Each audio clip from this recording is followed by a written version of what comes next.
Hey guys, this is trainer and coach Josh, and I'm chiming in with a little bit of information on nutritional density of food. And basically what that means is understanding the building blocks of the food that you're choosing to put in your body. When we're talking about nutrition, it's really important to understand how much protein, fat, and carbs are going into your body. It's kind of like a chemistry experiment for the right for leaning out your body fat. You need to make sure that you've got the right calories, and then you need to make sure you've got the right protein, fat, and carbs. And for a leaning out diet or a maintenance diet, I recommend 40% protein, 30% fat, and 30% carbs. So a discussion was created in one of my challenge groups today, and somebody was choosing turkey bacon for the protein. And when we take a closer look, we find that turkey bacon is actually fat dense, not protein dense.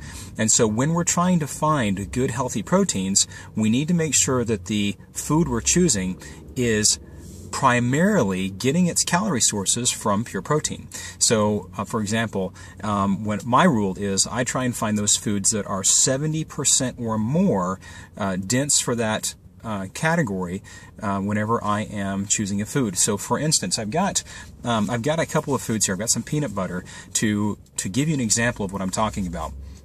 So we look at the peanut butter, and the total serving is 2 tablespoons. It's 190 calories. And the nutrition label already has the fat calories listed out. It does not have the protein calories or the carbohydrate calories listed. So that's something that we've got to do on our own to figure out what this food is dense for. Now, most people already know that nut butters are fat dense, but we're going to find out exactly what the ratios are here. Okay, so this has got in it, it's got 7 grams of protein. So to find out how many calories a food has, you take the grams, you multiply it times 4. There are 4 calories per gram of protein. And so I've got my little cheat sheet here. That is going to be 28 calories, because you take 4 times 7, that's 28 calories of protein. And if we divide 28 by the overall calories of 190, we find that this is 14% dense for protein. Okay? Now, if we do the numbers on the math on the fat, we take 130 calories of fat divided by 190 total, we find that this food is 68% fat. Okay? So this is a fat-dense food. Typically, I try and do 70%, but 68% is really good. So carbohydrates. This has 8 grams of carbohydrates. So we multiply 8 times 4, 8 grams times 4 calories per gram on carbohydrates. That equals 32 calories. So we divide 32 by 190. We find that this food is 16% carbohydrate. So we've got 68% fat, 14% protein, and 16% carbohydrates. Okay, this is a fat-dense food. So a lot of people say, I get my protein from my nuts. Well, you might be getting trace amounts of protein, but you're not getting, it's not a protein-dense food and should not be treated as a protein-dense food. Now, I've also got a label from my Shakeology that's with me, and this particular food is 170 calories per serving.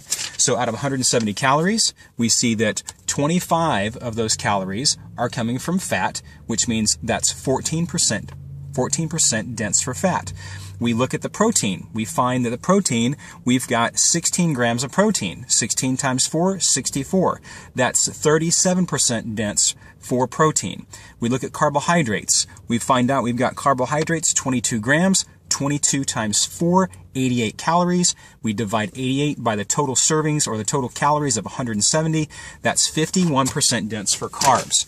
So hopefully this sheds some light on when you're choosing a food, you need to take a look at the calories. Take a look. If you're trying to find a protein-dense food, you need to take the grams, multiply it times 4, and compare that number of calories to the overall serving or the overall calories per serving.